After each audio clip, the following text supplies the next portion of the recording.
Hi there, welcome back to my channel Educate with Milan.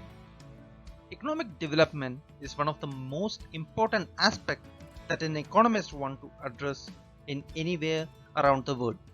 So today let's discuss about one of the most important economic theory, that is the big push theory of development in our class. So before we go any further, if you had not subscribed my channel, please do subscribe my channel and hit the bell icon for getting the upcoming notification of my videos. Also, like the video if you feel that the content was good and comment in the comment section for any further clarification. So without any further delay, let's move on to our topic. The big push model of economic development was conceptualized by an Austrian economist, Mr. Rosenstein Rodan, in 1943 in a seminal paper. The theory emphasizes that developing economies require massive amounts of investment to embark on the path of economic development from their present state of backwardness.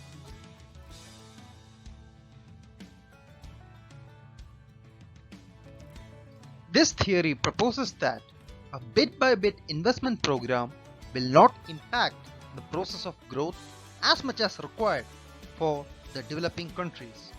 In fact, the injections of small quantities of investments will merely lead to the wastage of resources. This theory points out the need of a high minimum amount of investment to overcome the obstacles to development in a developing country and to launch it in the path of progress.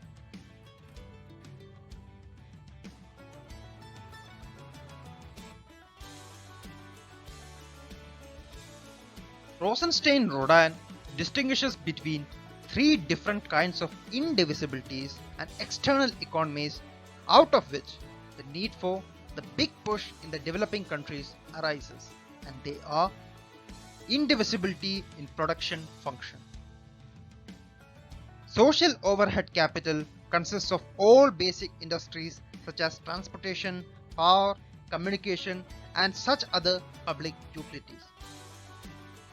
The creation of social overhead capital by itself does not create economic wealth and does not bring economic development.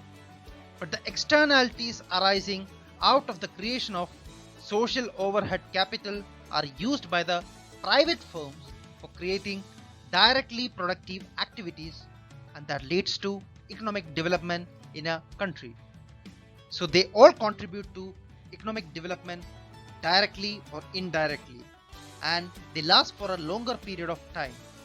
And the crucial part here is that the social overhead capital cannot be imported. So to construct the social overhead capital, there is a need for big investment within the country. The second indivisibility is the indivisibility of complementary demand.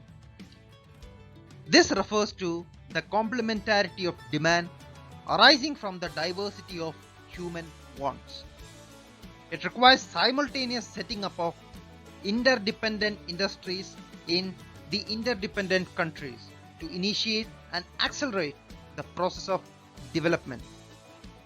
It is the indivisibility of demand which necessitates a high minimum quantum of simultaneous investments in the interdependent industries so that people employed in the industry could consume the output of other industries and thus create complementary demand, enlarging the size of the market.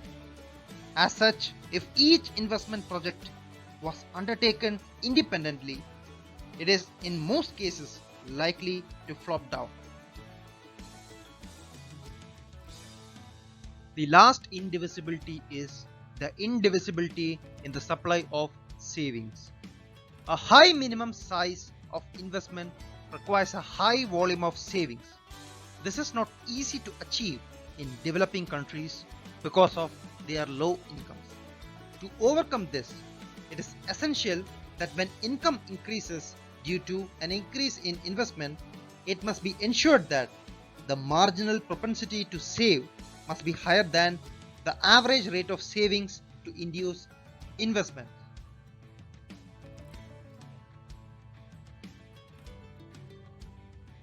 Every theory has certain shortcomings in itself, and this theory too has certain shortcomings in itself. And they are: this theory disregards the inadequacy of resources, technology, and skills in the developing countries, which makes it not possible to execute and implement massive industrialization. With its heavy emphasis on industry, the model finds no place for agriculture. It is likely that industrialization programs may be constrained by ineffective disbursement, macroeconomic instability, weak institutions, corruption, etc.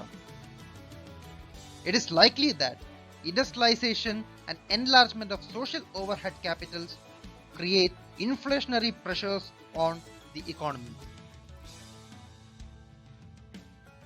Today, we had learned about the Big Push theory by Rosenstein Rodan and the three indivisibilities which determine the economic development in an economy. I hope you all liked the video. Please do subscribe my channel and keep commenting in the comment section about the video. Till we meet with a new topic, auf Wiedersehen.